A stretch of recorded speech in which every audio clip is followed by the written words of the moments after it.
হাসরের ময়দান কায়েম হয়ে গেছে। হাসরের ময়দান কায়েম হয়ে গেছে। এখন ওই বাচ্চা দৌড় শুরু করছে। এই আমাদের খেয়াল করেন, আপনারা কিছু সময় গিলাসের মতো, আমি কিন্তু জগের মতো। গিলাসের মুখ যদি অন্যদিকে থাকে, পানি আর গিলাসে ঢুকবে না, সব মাটিতে পড়বে। এই জন্য একটা লোক পাশ দিয়ে গেল, তার দিকে তাকাইলাম, খেয়াল তো অন্যদিকে চলে গেল। এ আদবের খিলাফ হয়ে গেল। কথা ঠিক কিনা? একটু খেয়াল করি। এখন এই বাচ্চা স্বপ্নের ভিতরে হাসরের ময়দানে দৌড় পারে। এদিকে দেখে যায় ডান পাশে বড় বড় বিষধর সাপ, বাম দিকেও দেখে বড় বড় বিষধর সাপ, পিছনের দিকে তাকায় দেখে আগুন। এইবার সামনের দিকে দৌড়, দৌড় পারতে পারতে তাকায় দেখে জান্নাত। আল্লাহু আকবার। জান্নাত তাকায় দেখে এইবার জান্নাতের কাছে উকি মাইরে দেখে আল্লাহ রাসূল জান্নাতের ভিতর পায়চারি করে। এবার আল্লাহ রাসূলকে ডাক দিয়ে বলে, ইয়া রাসূলুল্লাহ,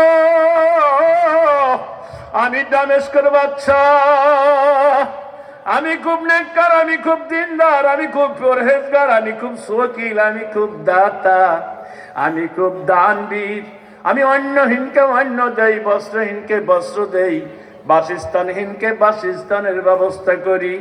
ও ইয়া রাসূলুল্লাহ, আপনি জান্নাতের ভিতরে আমাকে আপনার সাথে নেন। আল্লাহ রাসূল বলেন, সাক্ষী দাও। কথা কয় না, কি দাও? জ্ঞানী যারা বুঝে তারা শুধু বুঝে ইশারায়, না দানে রে বুঝাইতে কেউ না পারে এই দুনিয়ায়। কসুর মতো কসু হলে অল্প জলে রে সিজে, জ্ঞানীর মতো জ্ঞানী হলে অল্প কথাই রে বুঝে। ও আমার ভাইরা, আল্লাহ রাসূল বলেন সাক্ষী দাও। কয় আমার কাছে সাক্ষী নাই। কয় তোর জান্নাত আমার সাথে নাই। ঘুম ভাঙার সঙ্গে সঙ্গে বাচ্চা মন্ত্রী পরিষদকে ডাক দিয়ে বলে, দেখ ওই বাচ্চা ছেলে দুইটার মহিলা কোথায় গেল। এবার তালাশ করতে করতে ইহুদির বাড়ি পাইছে। এবার ইহুদিকে বলতে, তাড়াতাড়ি বাচ্চা সন্তান দুইটার মহিলাকে ফেরত দাও। কয় আমার গর্দান দিতে পারি, আমার বিবির গর্দান দিতে পারি, আমার সন্তানদের কল্যাণ দিতে পারি, অর্থ ধন সম্পদ দিতে পারি। আমার প্রত্যেক ফ্যামিলির প্রত্যেকের জন্য জান্নাত ওয়াজিব হয়ে গেছে। যেই ব্যক্তিকে দেখার কারণে জান্নাত আমাদের জন্য ওয়াজিব হয়ে গেছে, এই নিয়ামত দিতে পারি না। আর যত চেষ্টা করছে আর নিয়ামত দেয় নাই। আমি এখানে এসে কারগুজারি শুনলাম, আমার সদস্য বলল, হুজুর মাদ্রাসার বয়স মাত্র 3 থেকে 3.5 থেকে 4 বছর, এত ছাত্র হয়েছে, এখন বাহিরে ক্লাস করা ছাড়া কোনো পথ নাই, বড় একটা ঘর লাগবে। কি লাগবে? কি লাগবে? বড় একটা ঘর লাগবে। তখন আমি বললাম, হাই ভাইদের কাছে ঘরের জন্য আমি কিছু নিব ঠিক, কিন্তু একটা কথা। কি কথা? আপনি কি দিবেন?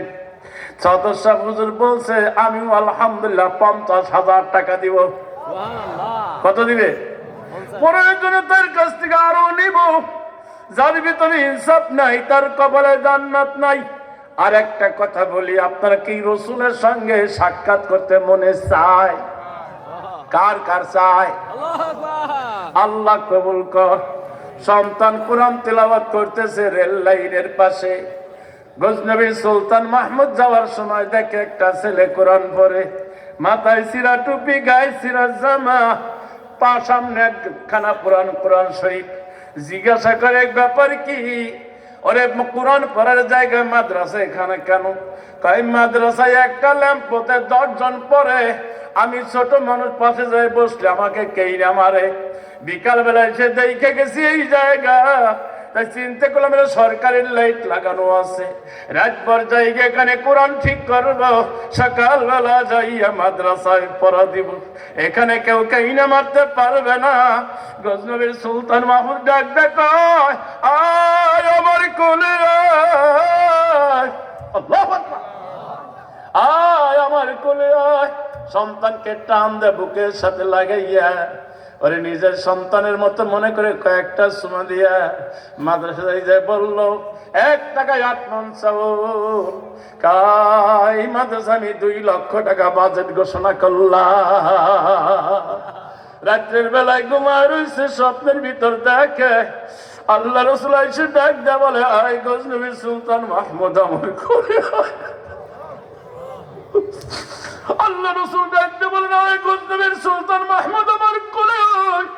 গজনবীর সুলতান মাহমুদ ডাক দেয়া বলে, ইয়া রাসূলুল্লাহ, আপনি না বলছেন, আপনি তো আমি এত চেষ্টা করছি দেখার পারি নাই, কিন্তু আজকে আপনি মদিনা থেকে পাগল হয়ে চলে এলেন কেমনে, কি কারণে?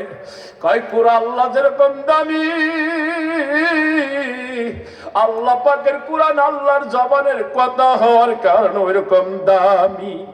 আর এই কুরআন যেখানে শিক্ষা দেওয়া হয় এই জায়গাও তেমন দামি। এই দামিদেরকে যে কোলে নেয় সে হইয়া যায় দামি। আল্লাহু আকবার। কথা কি বুঝা আসছে? এই জন্য এই কোরআনের মার্কাজের জন্য একটা ঘর এই মাহফিল থেকে যেন হয়ে যায়, এই নিয়ত করে আমরা বসলাম ইনশাআল্লাহ। কে কে নিয়তটা করতে পারি? হাত দেখান, হাত দেখান। আরে ভয় নাই, নিয়ত করবেন। আমরা ভালো করে জানি কারুনের মাল আল্লাহর কাছে ব্যয় হয় না, হয় নাকি? কারুনের মাল আল্লাহর কাছে ব্যয় হয় না, তো কারণ মার্কায় তো কিছু কিছু লোক থাকবেই কিয়ামত পর্যন্ত। অতএব আমার সদস্য হুজুর 50,000 টাকা দিতে চাইছে এই মাদ্রাসার জন্য, এই ঘর নির্মাণের জন্য। আলহামদুলিল্লাহ বলি সবাই আলহামদুলিল্লাহ। আলোচনা শেষ, আমি আর আলোচনা করব না। শরীয়তপুর থেকে মেহমান আসছে, আমার শ্রদ্ধেয় বড় ভাই পীর সাহেব হুজুর আসার আগ পর্যন্ত গুরুত্বপূর্ণ বয়ান রাখবেন। আপনার এই ঘরের জন্য যা লাগবে এই জিনিসটা দিবেন, বাস আমার আলোচনা শেষ হয়ে যাবে। কে আছেন এই মাদ্রাসার ঘরের জন্য 1000 ইট দেবেন ইনশাআল্লাহ? দাঁড়ান একজন।